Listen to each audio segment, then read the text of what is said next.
Gracias, Arturo. Vamos a iniciar con Temoris Greco. Temoris, está hoy programada, entre otras discusiones en el Senado, lo correspondiente al traslado, la transferencia formal, aunque de hecho así ha estado funcionando, de la Guardia Nacional a la Secretaría de la Defensa Nacional. Han colocado vallas alrededor, vallas metálicas, en ese y otros lugares para prever protestas que pueden darse en este y otro tema, el de Ayotzinapa, que propongo platicar un poco más adelante, pero hay eso, el condicionamiento para que no entre demasiada gente al salón de sesiones del Senado. ¿Qué opinas sobre este momento específico en el cual todo apunta a que la mayoría aritmética de Morena y aliados va a apoyar ese traslado de la Guardia Nacional ya a la Defensa Nacional, Temoris? A ver, imagínate que de pronto llegas a la presidencia de un país como México en condiciones pues complicadas, porque finalmente estás enfrentando, estás desafiando a un sistema, a un poder que tiene muchísimas formas de actuar y de sabotear. Y hay que crear un cuerpo confiable. La Policía Federal no lo era, definitivamente. Una Policía Federal de la que, por cierto, Omar García Harfuch era comandante. Y necesitas, pues, hacer algo de inmediato. O sea, se entiende el que haya tenido que echar mano de las Fuerzas Armadas para crear una Guardia Nacional.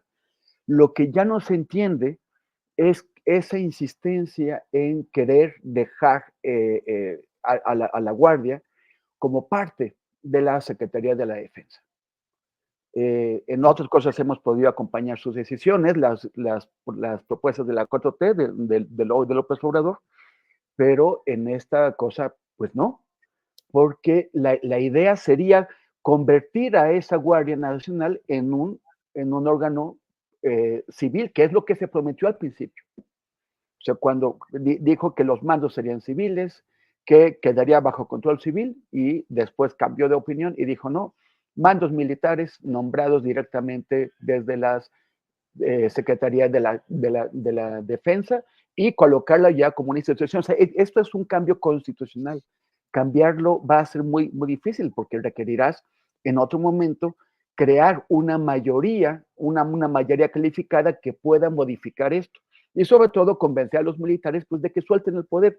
Y ese es el problema en México y en cualquier otro país, que cuando tú te dotas de un brazo militar, de alguien que tiene monopolio de la fuerza, como son las Fuerzas Armadas, pues después, ¿cómo le hacen los civiles para controlarlas? En América Latina ha sido muy difícil y hemos tenido esta situación en la que está este pacto no escrito entre los civiles desde que llegaron al poder en 1946 con Miguel Alemán, para que los militares los dejen gobernar.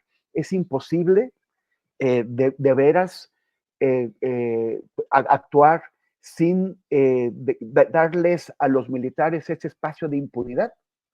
A mí me parece que los civiles argentinos, cuando llegaron al poder en 1983-84,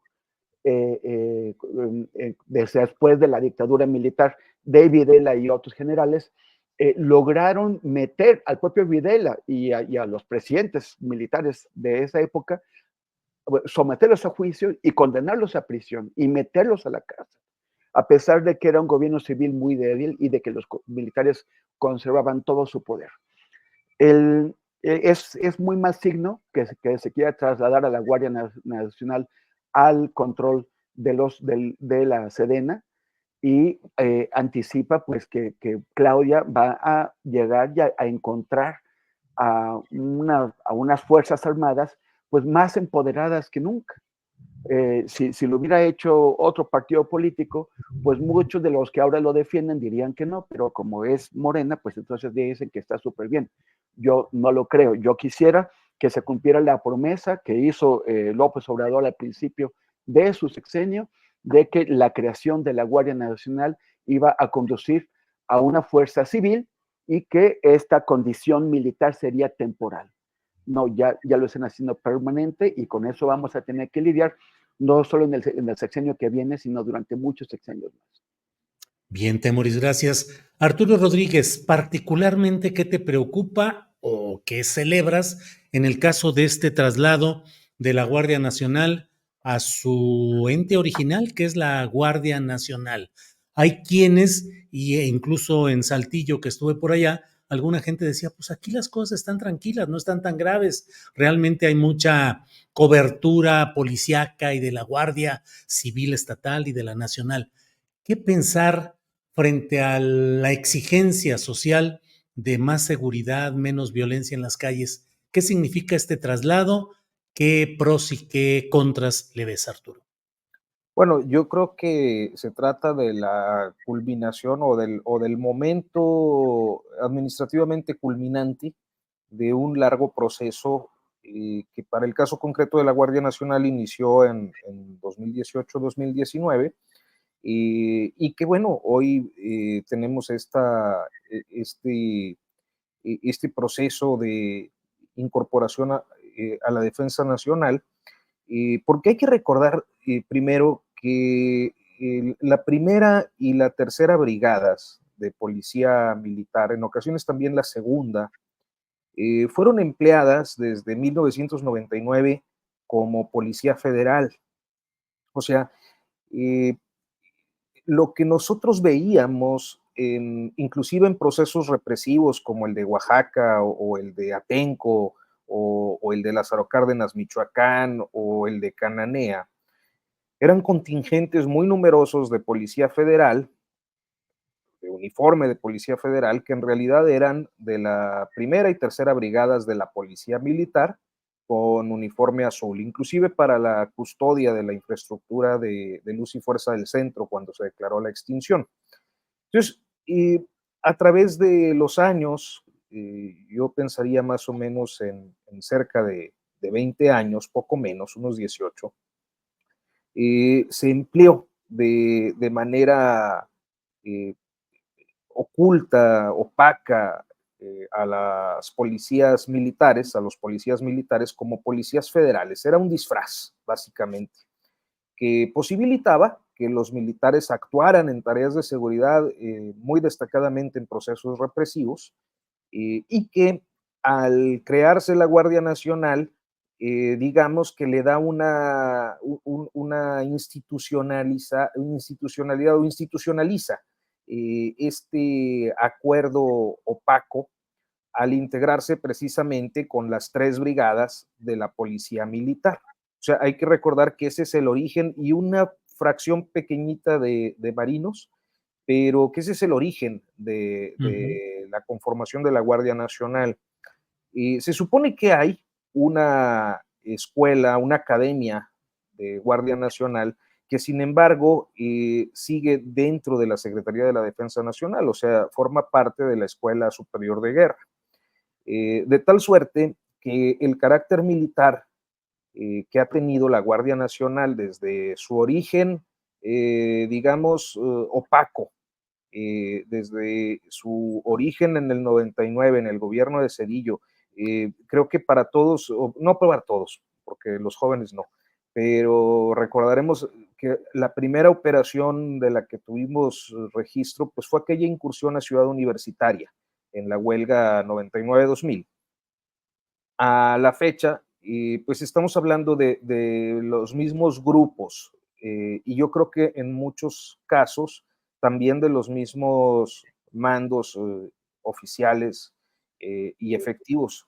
De tal suerte que incorporarla a la Sedena, pues no me parece más que una medida administrativa de algo que siempre ha estado normando la participación de estos cuerpos en tareas policíacas, o sea, de los militares en tareas policíacas, y que creo que la preocupación fundamental es algo que ya planteaba Temoris, que es un empoderamiento quizás más evidente, porque ya lo tenían, en este sentido de que esos cuerpos ya estaban operando, un empoderamiento más, es decir, legal, de los mandos militares o de las élites de generales, y por otra, la condición de la justicia. Yo creo que el tema central ahí, al menos en lo que ha sido mi experiencia como reportero, tiene que ver con la posibilidad de procesar los crímenes y las violaciones graves de derechos humanos o no graves de derechos humanos, las violaciones de derechos humanos cometidas por elementos militares, hoy en Guardia Nacional o en tareas de seguridad, siguiendo como militares, en tribunales civiles. Y creo que eso pues es como el gran reto que me parece que no está suficientemente discutido ni claro, al menos en el seno de la 4T. Bien, Arturo, gracias. Federico Anaya, ¿qué ves de relevante en estas horas, en estos momentos, en los detalles, en los cambios? ¿Qué va a significar este traslado de la Guardia Nacional ya formalmente a la Sedena, pero incluso con la capacidad de indagar algún tipo de delitos y con acciones más policíacas? Y entiendo que con la propuesta de reformar uno de los artículos constitucionales que de origen no habían sido reformados, en el sentido de que el ejército, las Fuerzas Armadas no pueden cumplir otras funciones que no sean las expresamente relacionadas con la disciplina militar. Federico, por favor. Gracias, Julio, por mencionar el artículo de los castillos. Es el artículo 129 de la Constitución y sigue hablando, aunque lo van a reformar, de castillos. Y esto es porque es un artículo que nunca se había tocado desde 1857. Acuérdense que la Constitución nuestra es la de los liberales. Y ese artículo no había cambiado más de un siglo. ¿Por qué? Porque en realidad la relación de los civiles con los militares en México nunca pasó realmente por la Constitución. Entonces, la teoría liberal era que los militares solo se utilizarían para cuestiones militares. Ahora, ¿cuáles son estas? Es la defensa nacional frente a invasión extranjera y la defensa de los regímenes constitucionales en contra de sus enemigos. Bueno, nos aventamos una guerra de reforma, luego una revolución, y yo solamente quisiera recordar otra fecha que ahorita mencionaron los compañeros, que es 1946. En 1946, los generales dejan la presidencia y hay un pacto no escrito, pero bastante bien estudiado, que básicamente dice, las dos secretarías militares se van a quedar por su cuenta, básicamente van a tener impunidad y a cambio dejan ustedes que los civiles gobiernen el resto del tiempo la república. Pero hay una cosa que, saltando de regreso acá, se nos olvida. En 1946 y hasta bien entrado los años 70, el control del territorio a nivel rural no estaba en manos de las policías. No había policías municipales y no había policías estatales. Eran los cuerpos de defensa rural, que eran campesinos armados que dependían nominalmente de la Secretaría de la Defensa Nacional. Eso está bien estudiado. Sánchez Talanquer, del Colegio de México, hizo una ponencia magnífica en alguno de los espacios contra la militarización. Y lo que me da risa es que en realidad Sánchez Talanquer nos estaba diciendo que entre el año 46 y los años 1970, pues ya había un estado de militarización porque el ejército, a través de los cuerpos de defensa rural, en cada uno de los ejidos tenía el control del territorio. Ahora, ¿por qué ya nadie habla de esto? Porque en los años 70, a ojo de buen cubero, la mitad de los cuerpos de defensa rural, o sea, de estos ejidatarios armados, se pasaron del otro lado y se fueron a la guerrilla. Esto fue especialmente feo en Guerrero. Y la guerra sucia, en parte, es tan violenta porque implica una guerra en el territorio. Ahora, ¿alguien ha vuelto a discutir esto? Nadie. Ya, ¿qué sabemos hoy en día de los cuerpos de defensa rural? Que fueron desaparecidos porque el ejército ya no iba a confiar en ellos.